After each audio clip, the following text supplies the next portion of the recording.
Hello everyone. इस video में हम समझेंगे कि लैटिट्यूड्स क्या होते हैं और वो इम्पॉर्टेंट क्यों हैं।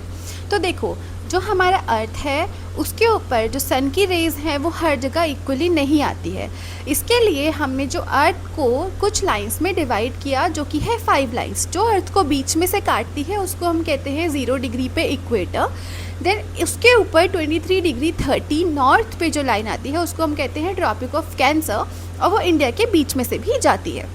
देन नीचे की तरफ साउथ में एक और लाइन जाती है जो कि सेम 23 डिग्री 30 साउथ से जाती है, और इसको हम कहते हैं ट्रॉपिक ऑफ कैप्रिकॉर्न।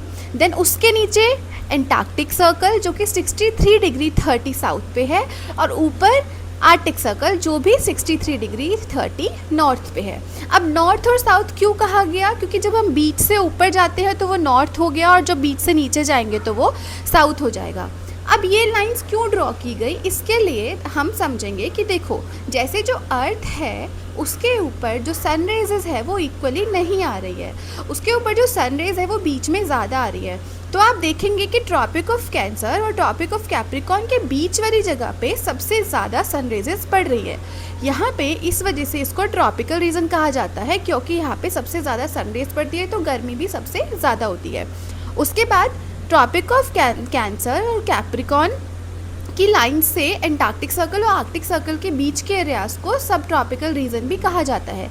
ये इसलिए क्योंकि यहाँ पे ना ज़्यादा गर्मी पड़ती है और ना ज़्यादा सर्दी पड़ती है। यहाँ का जो एनवायरनमेंट रहता है, क्लाइमेट रहता है, वो दोनों रहता है, बहुत ज़्यादा गर्मी भी नहीं और बहुत ज़्यादा सर्दी भी नहीं।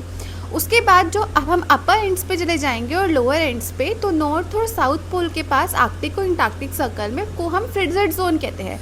फ्रिजिड जोन इसलिए क्योंकि यहाँ पे बहुत ज़्यादा ठंड पड़ती है और यहाँ पे बिल्कुल भी जो सन रेजेस है वो पहुँच नहीं पाती है।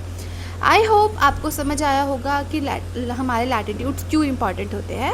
ऐसे ही और वीडियोस देखने के लिए और अपने कॉन्सेप्ट्स को स्ट्रॉन्ग करने के लिए सब्सक्राइब टू माय चैनल।